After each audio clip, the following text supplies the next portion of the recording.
Revanth Reddy mic వీరుడు మాత్రమేనని BRS working president KTR ఎద్దేవా చేశారు. కేంద్రంలో ఎవరికి స్పష్టమైన మెజారిటీ వచ్చే అవకాశం లేదన్నారు.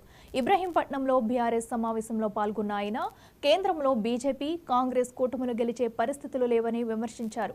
బీఆర్ఎస్ కు 10 నుంచి 12 సీట్లు వస్తే కేంద్రంలో చక్రం తిప్పే అవకాశం రావచ్చన్నారు.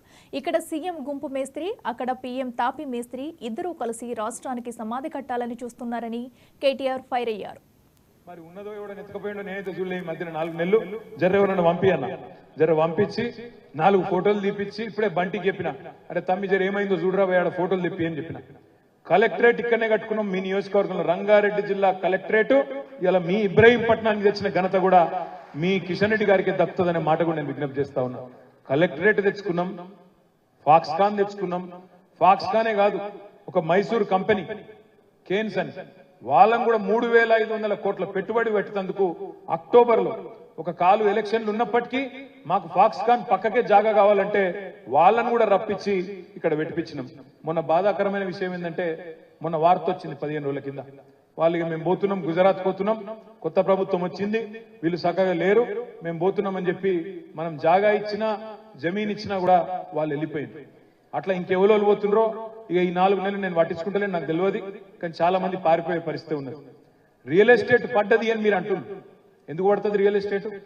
ప్రభుత్వానికి తెలివి లేకపోతే, ప్రభుత్వానికి ఆలోచన లేకపోతే, అవగాహన లేకపోతే పడుతుంది.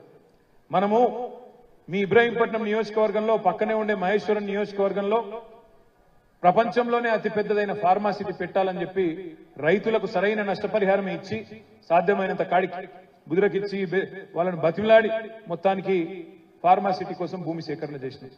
మొత్తం పంచభాక్ష పరమాణాలు కదా వడ్డించి పెట్టినట్టు వడ్డిచ్చిన ఇస్తరి వాళ్ళ ముంగడ పెట్టినాం. వాళ్ళకు తినుడు కూడా శాతమైతుంది. కాంగ్రెస్ వాళ్ళు మొత్తం తయారు చేసి పెడితే అనుమతులన్నీ తీసి పెట్టినాం, మొత్తం టెండర్లు అన్ని చేసి పెట్టినాం. వాళ్ళు చేయవలసిందల్లా ఒకటి కంపెనీలు కూడా తయారున్నాయి తీసుకుంటేందుకు. ఆ కంపెనీలకు జాగిచ్చి అక్కడ బ్రహ్మాండంగా లక్షల మందికి కొలువులు తెచ్చే ఒక కల్పతరువు లాంటి ప్రాజెక్టు ఫార్మాసిటీ. దాన్ని కూడా కనీసం నడుపుకునే తెలివి లేని సన్నాసులు ఈ కాంగ్రెస్ నాయకులు. ఎప్పుడొస్తుంది రియల్ ఎస్టేట్? అక్కడ కంపెనీలు వస్తే, అక్కడ ఫ్యాక్టరీలు వస్తే, పనిచేసేటోళ్ళు ఉంటే, దాని పక్కకు యూనివర్సిటీలు వస్తే, దాని పక్క కాలేజీలు వస్తే దాన్ని ఆనుకొని రియల్ ఎస్టేట్ కూడా ఊపందుకుంటుంది. అంతేగాని మనం పరిశ్రమల కోసం పెట్టిన భూములు, ఇప్పుడే అన్న చెప్తున్నాడు రామరెడ్డి అన్న మనం ఇక్కడ టీఎస్ఐఐసి కోసం ఇక్కడ తెచ్చిపెట్టిన భూములు కొన్ని, వాటిని కూడా ఇవాళ హెచ్ఎండిఏ వాళ్ళు లేఅవుట్ వేయాలని ఆలోచన చేస్తున్నారన్న ఇక్కడ అని చెప్తున్నాడు.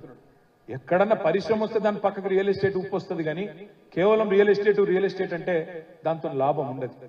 ఆ అవగాహన కూడా ఇప్పుడున్న ప్రభుత్వానికి లేదు. కానీ మాటలు ఎన్ని చెప్తున్నారో ఒక్కసారి మీరు చూడండి. నేను ఉత్తగానే అంటలేను రేవంత్ రెడ్డి గారిని మైకు వీరుడు అని, నిజంగానే మైకు వీరుడు. కోనసీమ జిల్లా ఉండి నియోజకవర్గ ఎమ్మెల్యే రామకృష్ణరాజుకు